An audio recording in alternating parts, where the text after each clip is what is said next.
Well, good afternoon to you, Grenada, Caribbean, Martinique, the rest of the Eastern Caribbean, to you wherever you are. Welcome to this special program. Of course, that's been facilitated as part of a partnership between the Jubian and the Ministry of Youth as you get ready for the establishment of the next Youth Parliament.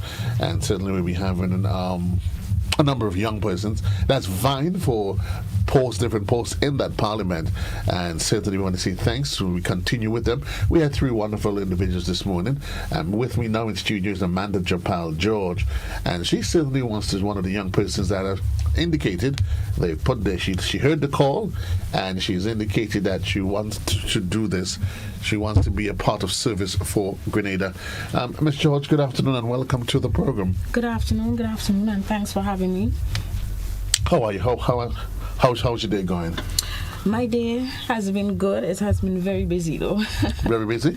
Yeah. I get a sense on a scale of 1 to 10, how shy are you? It depends. Because sometimes I am on platforms and that will go right out the window once I start. Good. And then again, I don't want to hear more. I'm happy that goes right out the window, because I was planning to go easy on you. Sometimes. Yeah, it's too late for that. You said it sound like a true politician now. Sometimes I'm happy that that's going right through the window. Which constituency do you represent? I represent St. Andrews South East, the best constituency in Grenada, Caribbean, Peter Martin. Well, I'm happy that you've punctuated with that statement, because I was about to ask you, tell us about your constituency. What makes it so special? It's just a wonderful, beautiful place. As you know, Grenadians are always termed friendly and warm people, and you would definitely find that in St. Andrews. We're fun, we're loving people, and we're welcoming. What are some of the villages that the constituency encompasses? Well, St. Andrews South East actually starts from Lambert Bridge and goes all the way to Telescope. So it encompasses villages like Mamacan, Crowshoe, some parts of Grenville, Subies, Marquis, and so forth. Let's talk about the culture, the way of life, because each village, small as we are as a country, I know each village has its own vibe and energy. What's special about your constituency, about your area? Well, I'll tell you this. In Mamacan, we have King Ajamu, right? So that should say everything. Okay. You take it straight to the house. Straight to the house. You take it straight to the house. So you vying for the Youth Parliament. Why though? Why Youth Parliament? Well, to be honest, right, I never thought of Youth Parliament before. I had been on a political platform in 2022, and one of the youth coordinators saw me and said, hey, I think you're a good fit for Youth Parliament. And I just jumped at it because I always like to, improve and to learn and stuff like that. So I just decided, okay, well, I'm going to go into Youth Parliament. What change, what role do you see yourself playing as a parliamentarian? Is it with you joining just for the sake of, well, I was a youth parliamentarian, or is it that you have a vision, ultimately in the long term, to enter into the political arena? Well, only God knows. God is actually the author of my life, and we're on chapter Youth Parliament right now, page number 29. I like that. Don't try to throw God as a smoke screen. No, I'm just playing. But as I mentioned, I have been on a political platform in 2022. In what capacity? I was a speaker. Okay, great. I was a youth speaker. So that tells you that I have an interest in actual politics. Right. I really think that politics is an avenue where persons can get the most or make the most impact, right? So that is the reason why I jumped into politics. Also because I wanted to air my views on certain situations. So that allowed me. So do I see myself going forward in politics? Yes, definitely. Air your views on certain issues. Well, let me ask you, though, what's your thoughts, though, as a young person, a young lady, on the current political climate in Grenada that you've experienced over your lifetime? Your thought, your journalist assessment. I wouldn't say which political party I'm affiliated with. No, right. I wouldn't do that. No, but that's not important. Politics, I love the fact that Grenada is more of a democratic society where persons can, as you say, give their views, and people would accept that. So basically, the climate in Grenada, the political climate, I think it's relatively good. We're not in a bad place in which people are being heavily victimized, people are being killed, and so forth. So I can work with this type of climate that we have right now. If you had an opportunity to make one immediate change, whether as a politician or outside of that score, what would that change be? My first thing, and it's one of my interests, is mental health. I realize we have a real serious problem. Everything affects that. After Hurricane Ivan, people are going through this heavy trauma. Then you have single parent families. Then you have missing either mothers are not in the family, fathers are not there, and that affects children. Sometimes you have bullying. Right, so mental health, I think it's of critical importance right now, because once your head is not in something, then the body will fall apart. And one of the challenges we're dealing with mental health is the stigma attached to it. People sometimes think that you're crazy and you need to go into the mental asylum or the pink house. So sometimes persons are afraid to come out and say, hey, I need help.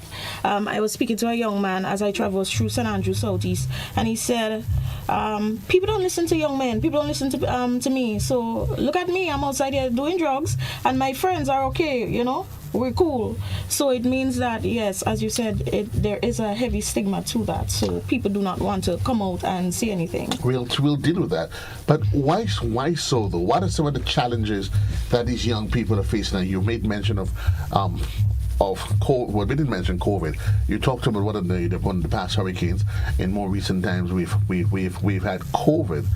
But what are some of the, in your estimations as a young person, what are some of these challenges that individuals are dealing with, are being confronted with, that offers these challenges to them? Well, as I mentioned, you have peer pressure. Right now, it's a different type of temperature outside there. We're more heavily involved with technology. Right, we're more technologically advanced. So you see things out there, and we bring it in within the country, bring it into here, and then we start facing these big challenges that our foreparents have never faced before, because we're exposed to certain situations a bit earlier. Sometimes, right now, you're hearing a lot about sexual predators. Right, so kids are being exposed to that, and so now it affects them mentally. So that is something that affects mental health. And as I mentioned, the drugs, the peer pressure, the family, the home, because a lot of things a lot of the roots is from the family. So a lot of things that happen there will affect you mentally. You've hit a nerve, as you've highlighted the fact, indicated that a lot of the challenges that we face goes back to the family. How important is a family structure to you as an individual in terms of crafting and creating that sort of feel and the kind of young people that we want to be leaders tomorrow? Of course, the family, your home affects every single thing. I think sometimes you might hear the phrase, your children or your husband or your wife is a reflection of you within the home. So if the home is not good, then you can't expect anything better outside. I'll give you an example. If my son, I have a 1-year-old son, right, and he will be playing, or sometimes he's just a bit aggressive, kids. But then sometimes my husband would walk up to me and give me a hug. He will walk over, laugh, and think that is just cute in his own way. So children understand the meaning of love, and connection, and children need that. Sometimes people need to understand the world is already hard. That is how I see it. The world is already hard. Do not make the family atmosphere difficult, because when you're outside there, you need somewhere to come back to lay your head and feel safe. And I think that goes back to Maslow's hierarchy of needs: the safety, the love, food, clothing, shelter, all these things, and the home should be able to provide that. So family is everything.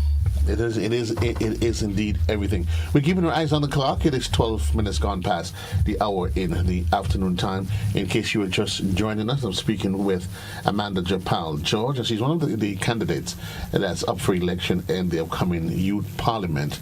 And we're just running the whole conversation regarding the family. Our young men, let's focus on them a bit. They're often chided as being wanting. They were dubbed in all of the negative terms that you can consider.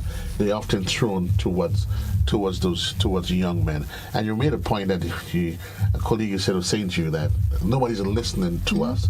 How deep of a problem do you think we have with our young men, or do you think it is something that is blown out of proportion by adults? No, definitely not blown out of proportion. Because from my time to now, we have seen a significant growth in problems and issues within our country. And as I said, as I traverse throughout my constituency and you listen, then you realize that 90-something% of the time we have problems out there with these young men, and so it goes straight back to the family again. What are some of those prevailing challenges they deal with? The challenges right now: drug use, gang violence. We realize there's a proliferation of firearms within our country, right? So where are they getting it from? And people had increased this trend. Let's hustle over work. And so you find them out there, hustling, but their type of hustling is selling the drugs because faster money, So drug issues, parental problems, family problems on a whole, and firearms and gang violence and everything contributes heavily to the way our young men are going right now. We've, of course, and one of the other prevailing, dynamics is that of the use of alcohol. Of course. Mm-hmm. Do you see it? I know there's often been the conversation about young men and their use of alcohol, but the statistics are showing now that young women as well, they too have becoming part of that growing issue. Alcohol right now seems to be, one, it is sometimes a coping mechanism. So sometimes we need to look into what is, why they're doing what they're doing, right? But then the next part of it is alcohol seems to be a flex, So you go out there and I want to look cool. I know a lot of persons started drinking alcohol because they just wanted to fit in. So it's a part of peer pressure, right? So that are some of the two things that I think, when it comes to alcohol. And do you think that the home has a part to play in that introduction to the consumption of alcohol? Of course. That is why I mentioned that it sometimes can be a coping mechanism, right? Sometimes you have problems in the home and then you start drinking, but sometimes you're introduced to it during the home. I think I saw a video. Where a young man was having it was his birthday and his father offered him a drink or something, and it was an alcoholic beverage. So sometimes it goes back, it stems, like the majority of the problems, if it's not interconnected with other things in society, it always goes back to the family. But is it really and truly the issue of the alcohol, the use of drugs, the peer pressure that is being manifested? Or do you think it goes back to a more innate issue of weak minds, individuals that have not been inculcated with the right values from home? So they seem to fall victim to everything. That's exactly true. It goes straight back to the home again. But the thing is, you need to get to the right mental space where whatever someone does to you shouldn't bother you. There's a saying that says, never be bullied into silence, never be made a victim, accept no one's definition of your life, define yourself. So it doesn't matter where you come from, it is where you're going, right? And sometimes people need to focus on that, because sometimes we focus on the negative, and then instead of we move up the ladder, we go down the ladder and put ourselves in a worse position. So everything goes back to mental health. To overcome challenges, you need to be in a good mental space. You need to have that mental strength, that self-motivation to pull yourself out from this dark place. Because sometimes the home is definitely not the best place. So you in turn, as an individual, need to know that when your time comes for your family, you should do better. But sometimes you would agree it isn't that easy. Yeah. Because as a young, you find more and more the family structure has evolved. Yeah. Yeah, so we move from what was a traditional setting to a nuclear family. Now, a majority, I wouldn't say majority, a number of the households, I know single parent households, because I don't have the general stats on it. And what sort of challenges do you see that comes, or some of the variables that exist that when it relates to coming from one of the more traditional settings to what we have now, the modern makeshift family structure that exists? With a nuclear family, you get that balance. I grew up with in a nuclear family, my mother and my father, and we had that balance. But I'll give you an example. My husband is an artist, so after my son was born, he went away for like a few months, Right. to get some work done. But I saw the shift in my child because I am not that hardcore person, and he needed that manly figure, and then he became a softer version that reflected me. And when he came back, my son just grew back into this, macho kind of kid. And so you can definitely see that having being in a single parent family, how it affects you. And then you can hear it all the time. Sometimes there are some young men from school, and they'll be like, he can't tell me nothing, I ain't have a father, And sometimes my problem is the father is not there. My mother is my mother and father at the same time, and that ought not to be. So then right away you can identify that there is a problem, right? Because some of our men right now are not men. Having identified those challenges, if elected to get into office, what are some of the programs you would want to see on board, be rolled out in the community to address some of those issues? Let's start in with men. Well, as I traveled, as I said, I spoke to the young men and heard exactly what they wanted. Because you can plan for a particular place, but you also need to plan with them. Because you need to know the area, the climate of the area in which you're dealing with. Because what might apply to Mamakan wouldn't apply to somewhere else. Right. So some of the things that I've thought about, and I spoke to them about it, is that same mental health facility. Because St. Andrews Southeast or St. Andrews on a whole does not have a mental health facility, and we need that. So mental health, rehab, and counseling center available for both our young men. And I haven't spoken to just persons within the ages of 16 to 35, because as I said, the problems stem way deeper than that. So I've spoken to adults as well, and they are open. Once the facility is available, they are open to go in there and get counseling and rehab and discuss mental health issues. As a matter of fact, I'm not elected as yet, but I'm having an emotional intelligence, mental health, and public speaking course coming up soon. Wow, that is quite deep. Let's focus around that for a minute, because there are many individuals who hasn't quite grasped the difference when they hear the term emotional intelligence. How important is it that the issue of emotional intelligence and what it encompasses be passed on to children as part of the developmental process? Dealing with conflict resolution, that is very important. Sometimes you would see a child out there, goes back to the home again, someone takes something from him, speaks to them harshly. What do? They fight, they cuss. No emotional intelligence is needed right there. But sometimes it's what they've seen happen in the home, and they're displaying that outside there. So I think the schools and the same mental health facility and so forth should be able to bring that to the kids at an early age, so that they will know how to deal with conflict resolutions. They will know when to walk away. They will know when to fight, and they will just know on a whole how to resolve issues. And emotional intelligence is not just for simple conflicts. It works in your workspace as well. How does a boss deal with his employees? So we're teaching young men and women to grow up to be responsible, sound adults.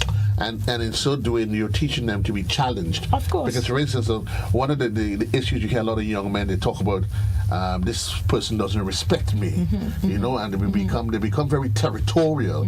Because it's interesting, naturally, that's how we are. As the alpha male, we tend to be very territorial. But how do you see, what would you offer to a young person that, one, they're very territorial, but yet they still lack the ability because they're still trying to manage their turf.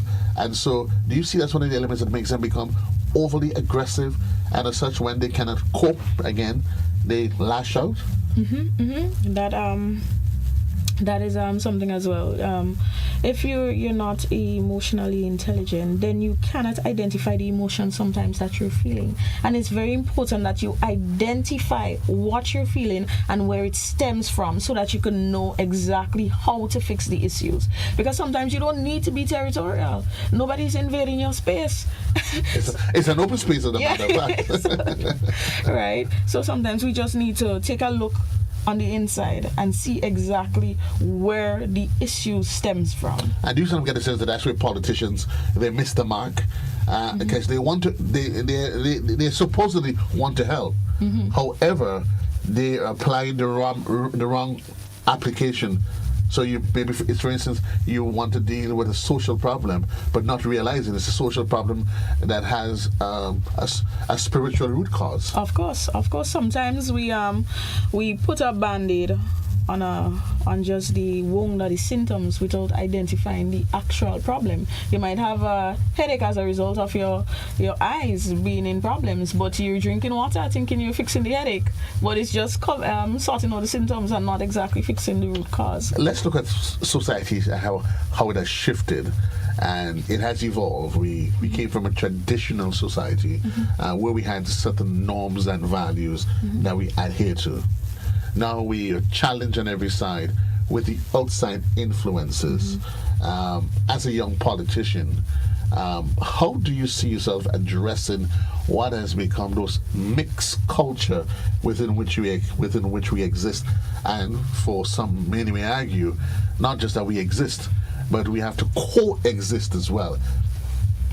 Well, that goes back when it comes to values and stuff. Usually the values will come from your home. Your parents will tell you exactly where to go, what to do, how you're supposed to behave, right? And that is something that my mother and parents had taught me, and that is something that I am going to do with my child. But for the next family who doesn't have that, then we need to bring these things into the school. We need to incorporate it, because conditioning is something where you start off small. You can't condition an adult, but you can bring in the values and things that are important within the primary school, on the primary school level, so that children can grow up with that, because you spend most of the times at school anyways, right, rather than home. So you can incorporate some of these things within the school system. As a young politician, do you think corporal punishment should be reinstated in our school system?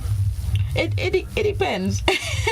I know sometimes it's a tricky topic, but let me tell you, my parents gave me some good licks, and it has shaped me. Good licks. Yeah, no, I got some licks and it has shaped me. But I think it's more than that. I think you need to see the person, see the individual, find the root cause of the problem, because sometimes some children, you would beat them from now till next year and it will never make an impact.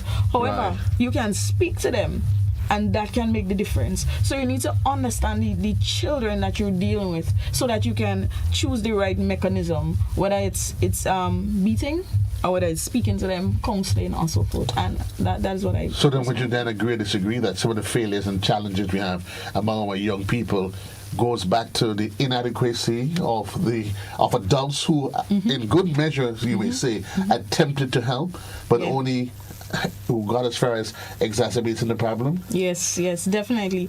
Because what happened in prior times, we were just learning. Now we have technology that shows us all different types of things where we expose everything, so we know, okay, maybe we should try this because it has something called gentle parenting right now. Right. So we weren't exposed to that before. We know mommy just beating you. So right now, you're exposed to a lot more things. So we cannot fault the persons before for what they did. But now that we know better, our generation is responsible to change the direction in which we're going right now. Now that we know better, our generation is responsible for changing the status quo. It's exactly 29 minutes gone past the hour. We'll take a quick commercial break and we'll be right here as we speak with the candidates one-on-one right here on GBN Television. We'll be right back.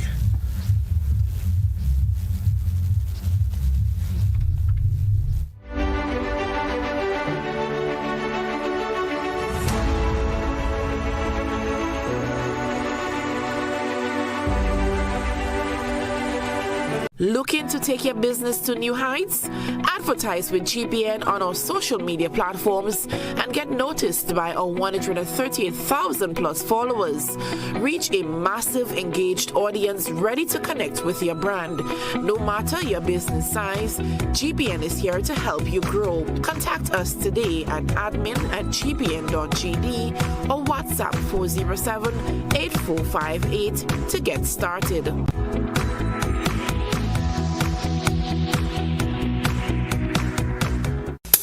I want you to control your anger.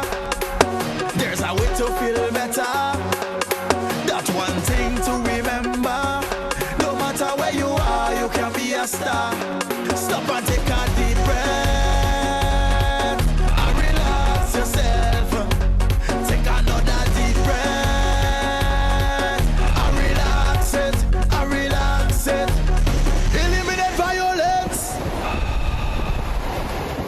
Records at the traffic department shows that a total of 1,447 accidents were reported for the year 2012, which includes 3 road fatalities. 2,946 accidents were reported for the year 2022, which includes 8 road fatalities. This is a significant increase of 104%. This is alarming. I'll tell you, master, I'm a radar. Girl, I'm a radar. I don't care now. Jump up in the area. Pull up in a ranger. They wanna who's that stranger. I don't care now. I don't care about the neighbor.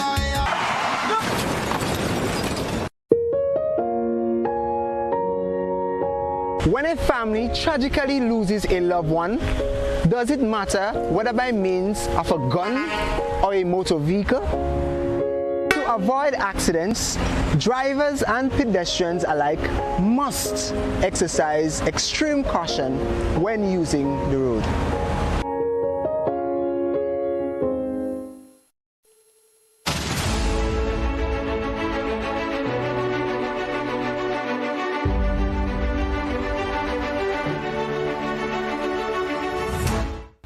29 minutes on to the hour of 4 o'clock. Welcome back to the program. For those of you that's just joining me, well, not before we even get to that, let me introduce my second guest on the afternoon, Lady Lewis, Vernique Lewis, that is, and she's joining us. And you're another of the young persons that is vying for a position in the youth parliament.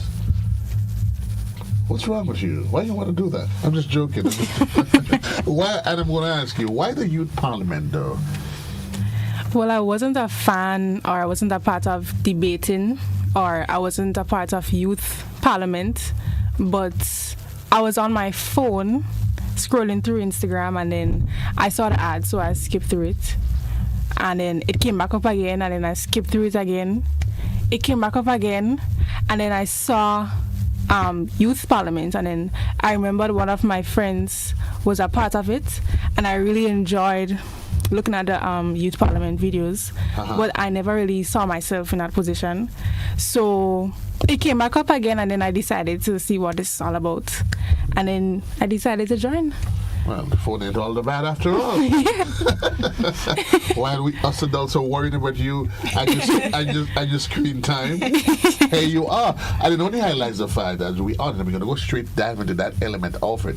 Because one of the challenges with the modern generation, young persons, is, of course, as they embrace technology, the challenge of finding a balance between screen time and the rest of what happens outside. How concerned, are you concerned at all that technology has in some way infiltrated the family, the family space, and it's creating a void and creating a new culture and behavior within our young people that's not necessarily the right one?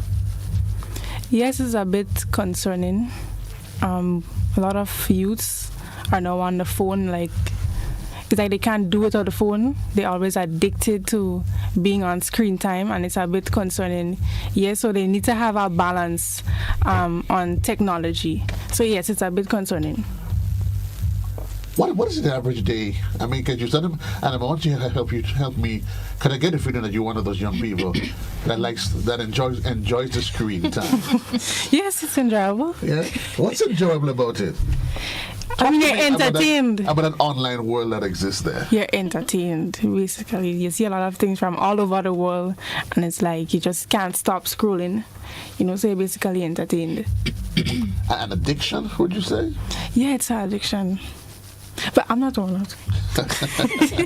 Now that you've highlighted it as an addiction, I think we all agree with that at different levels.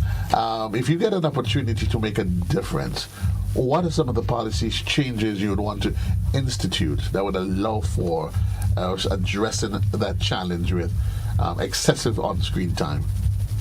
I will ban phones for a day. I'm going to ban all phones. You mean in school or?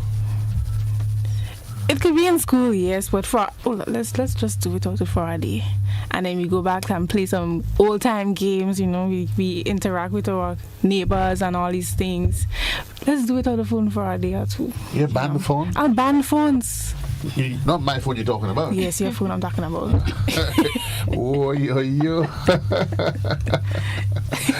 But seriously, the issue of technology, it is here. Yes. It is here, and there is no turning back. While there's the issue of excessive screen time, do you think that our education system, as it is adequately adapted for us to allow children to embrace technology in its fullest, and that they can make get the fullest potential of what technology can offer? It's a good initiative. You see that the government would provide laptops or tablets and so forth.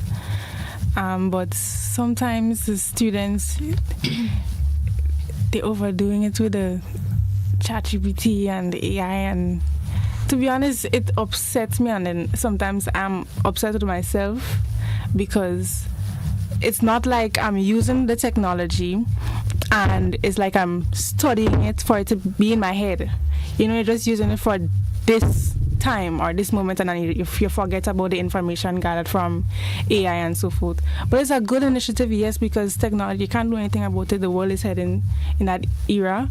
But I don't know, we're overdoing it. Are we ready, Lady George, for educational reform and overhaul of the education system? Yes, definitely. I was just going to interject a bit because right now we have so many different artificial intelligence programs right now, right?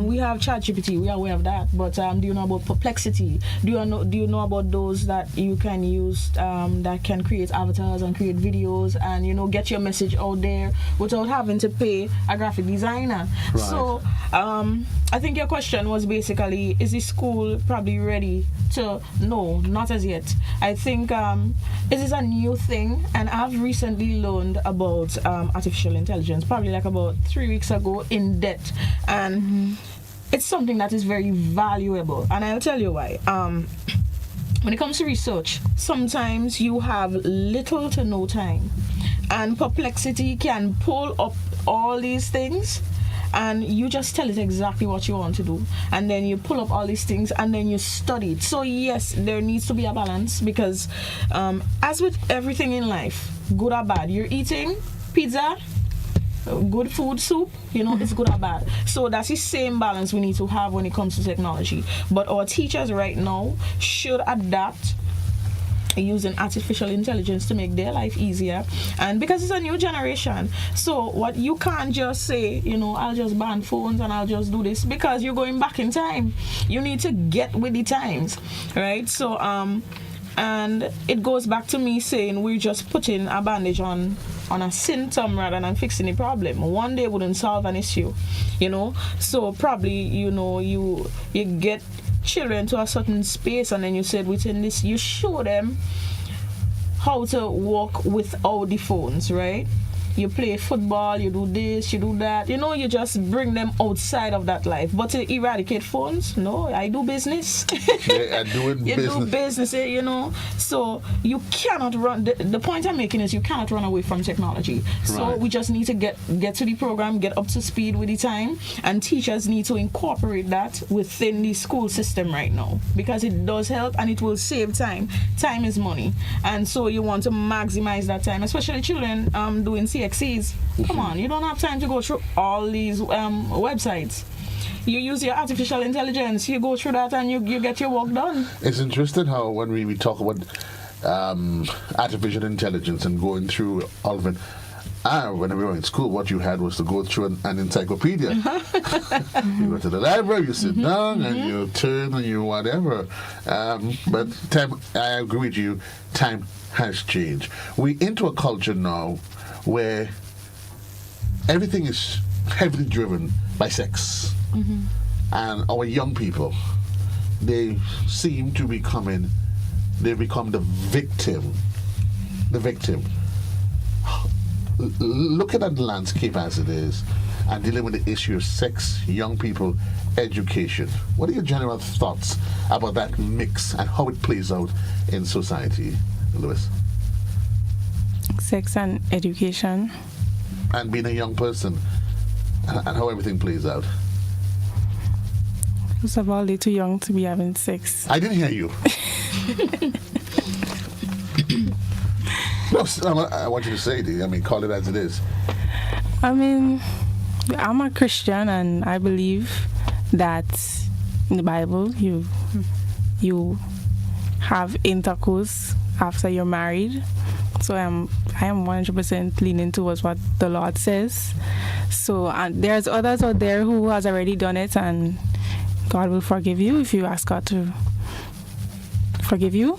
But being involved in sex, it can be a distraction, and I don't really know about. I'm not involved. No,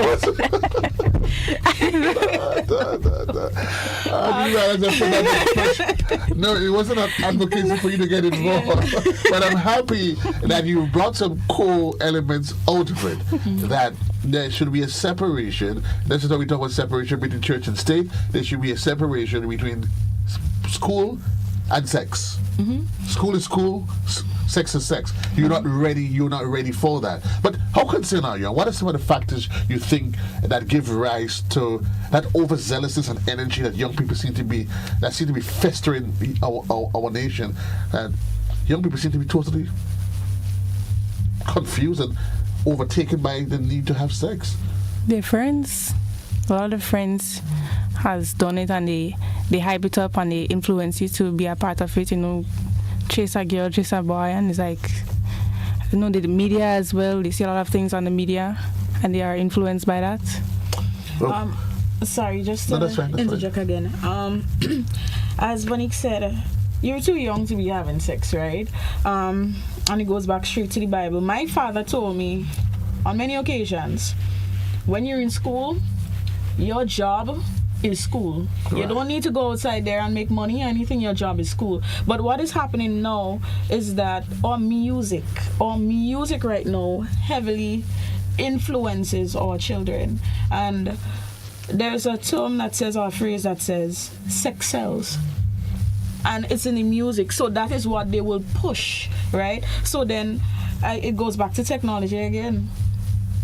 Technology shows you all type of stuff. My niece, she went on TikTok and she was like, oh mommy, and she's 4 years, oh mommy, I can tell you where babies come from. No, the generation before, you will have that talk when you're about 12 or 13 or something like that. Or we'll probably never even know. According to that, back then we were dodoi. According to the expression, right? we were totally detached from a lot of realities. So it is technology. It's technology, and with the technology, it brings the music, and it goes back to the home. Sometimes adults, the rooms are small, not even separated properly, and they're doing their business. Children hears that, goes outside and practice it, so it's little things like these that makes these problems bigger. And then you start getting curious, you have no idea what you're doing, you get a taste of it, and mentally you're not able to handle it. It's like sugar. Yeah. Taste of sugar for the first time. It gives you a rush. Yeah, it gives you a rush. As persons vying to become change agents, and I'm getting the sense that both of you seem to share some common value lines. What are you hoping? What, in your estimations, are some of the policy changes, some of the initiatives that can be undertaken to address that direction, that ill direction that our young people seem to be going in, Lewis? How do we reel them back in? What would you do if elected? I need to research more on the topic of sex and education. For one, I'm not in agreement with you studying and then you're being active in sexual activities. But I know for one that, yes, I'm a Christian, and if I'm elected, I would try to push what God says. What God says it makes sense. And if we lean onto what He says, we will see a positive impact in our lives. We will never regret. So I would study more on that. I would study more with sex and education and see how I can show them the way with God's word and also from other resources. It's interesting though, before you came, George, we sort of alluded to it, trying to deal with a social issue, which in fact has a more spiritual problem. Right. Yeah. Do you think though, Lewis, that the church has failed in its responsibility? As a Christian, you're a Christian, right? Yeah. But do you think overall the church, I'm not referring to any one organization, but do you think the church has failed in its responsibility to be able to provide a sort of structure that allow for keeping the sanctity of the word and showing that we offer an alternative to society or to our youth in society? I wouldn't say the church has failed, but there are just some persons who may just bash you for it. But I wouldn't say the church failed. In my church, well, it is general, but in my experience in my church, they would tell you right from wrong. They wouldn't come down on you. They would try to lead you to the right way. I mean, yes, you did that, and whatever, you ask God for forgiveness, but they don't bash you. So they would listen to you, that they see that you do wrong, they would just come to you and tell you, well, listen, you did this, but what can we do? I beg to differ. I feel like our churches have failed. I believe so because sometimes they keep to themselves. At this point in time, they keep to themselves. What about going out there and preach the gospel and winning souls? What about going out to the communities and bringing your part? Because people need to understand that you need to meet the people where they're at.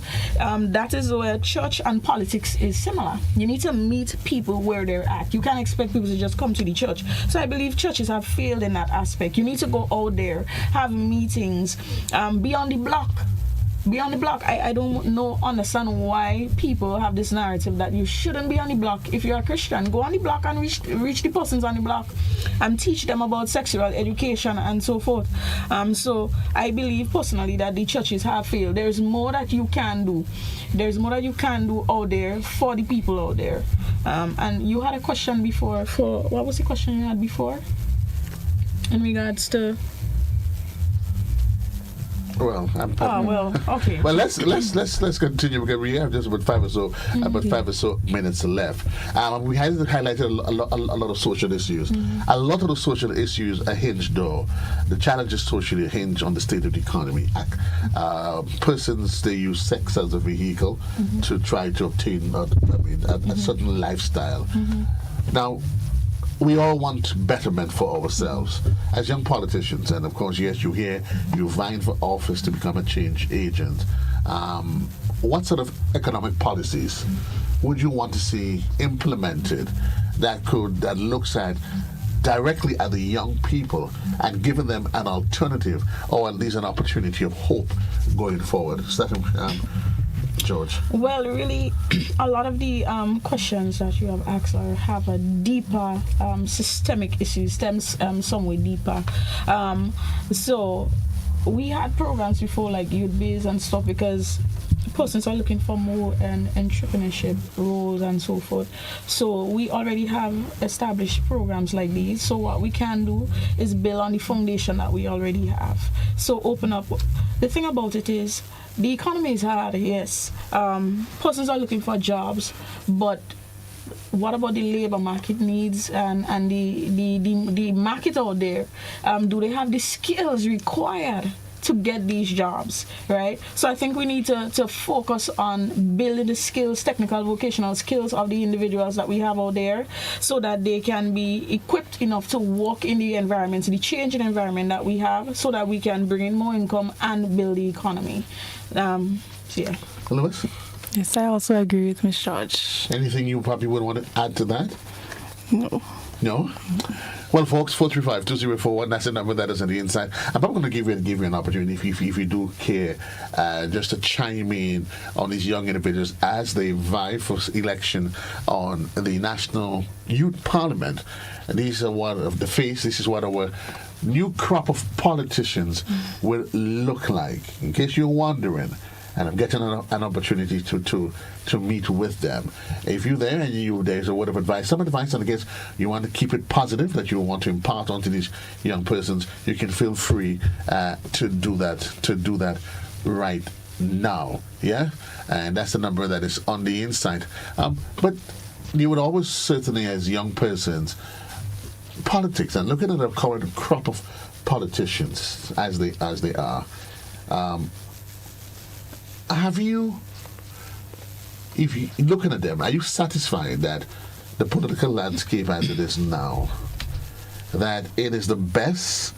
As we look at politics, it continues to evolve. Politicians are becoming younger. What do you think? Our politicians need to be, the current corporate politicians, are they detached from our reality, or do we need people in politics that really, get our vibes, Lewis? Hold that thought there, because there actually is in fact somebody on the line. Hello, caller, you're live. Yes, to you and the ladies and others. As a senior citizen, I feel good that the young people. Before you continue, I'm getting a feedback. I'm not sure if there's a device that you close to that in the background, but I'm getting. Yes, go ahead. Yeah, I say that as a senior citizen, I'm glad to see the role that the young people is trying to take in politics, because I don't know the thing is going like wrong and wrong in the same circle. So one thing I want to point out that because she's mentioned training for other people, what we are lacking and what I find in Grenada here, we have enough skill training centers in Grenada. St. George's alone maybe have about 7 secondary schools, but not extra skill training center than Tom CC. So we're dealing with a country, but we're dealing with 7 parishes. The 7 parishes supposed to have a skill training center, at least one. The amount of young children right now that need skills training, they are not getting it. Okay, so you would suggest that they take up that as one of the mandates. Yeah, they have to build a school, build a center, and get people inside there to train, whether it's volunteer, and you can get other people from outside to further to bring it to a higher level. But we have enough people in here that could start normal, small skills training center and have people. The amount of young people we have need to train. Okay, thanks a lot, sir. We are not doing enough. Appreciate your contribution. 425-204. Let's take this call. Good morning. Good afternoon, caller. You're live. Good afternoon. Yes, good afternoon. Go ahead, please. Oh, I wanted to congratulate that George lady in the green. Oh my God, she really impressed me. And I wish her good luck. She will go far. She needs to hook up with the mental hospital employees or managers in St. George's. Okay, great. Thank you. Bye. Well, all the best to you. 425-2041. That is the number on the inside. We've lost that caller. But we're getting ready, and we're getting ready to wrap, though. So I'm going to give each of you a minute. Lewis, I'll give you 2. George gets 1 to get your opening salve, your closing salve. Your final thoughts, Lewis. No, sorry, George. Yes. I'll say this though. For the young persons out there, the Youth Parliament has assisted me with public speaking and critical thinking and leadership abilities, and it's had also given me a deeper knowledge of democracy and our democratic process down here, and also has allowed us to lend our voice or raise our voices on issues that directly affects us as a nation, right? So I will encourage every young person out there who has the opportunity to take part in National Youth Parliament. It doesn't matter which side of the political fence that you're on, it is an opportunity for you to grow and for you to gain some experience and knowledge of your country, right? So I'll just encourage them to get on board with the program. I'm also really impressed with the Ministry of Youth. I'm really proud to be part of this pioneering project, which, as I said, allows us to lend our voice and have our voices be included in the decision-making process of Grenada, Carriacou, and PT Martinique. This is really remarkable. It shows that we're bridging the gap between the old and the young, and bridging the gap in politics, where young people actually can step forward, because we're truly and in fact the next generation. So you really want us to have that experience and know exactly what we're getting into. Great. Lewis? Good afternoon to all the online viewers. This whole experience to me is very new. I wasn't a part of any debate club, or I wasn't a part of any youth parliament, but thus far it's been a great journey. I hope that this experience as a Christian would enlighten me. I would be an example to the youth that we don't depend on our own strength, but we depend on the Lord. Because if my focus is to move this nation or inspire the youths, I cannot depend on myself. So that's my slogan: trust in God, vote with confidence, choose Vernique Lewis. And I have trust in God because we need to depend on Him in all that we do, and nothing is impossible when we depend on Him. So that's my closing. I don't think you said how we can reach you in the voting. How do you find you? Where are you? I am on Facebook and Instagram. The name is Amanda Japal-George, so you can find me there. You can reach out to me via WhatsApp, 416-4852. 416-4852. Folks, this is as far as we can take you. It's indeed we are providing the opportunities, and we're praying and trusting good Lord Almighty that, of course, as we start the journey, that it would yield positive fruits, and we'd be able to churn out another generation that understands their role and responsibility in taking us forward. Until then, I'm Joseph Cadeau. Have yourself a great one. Take care.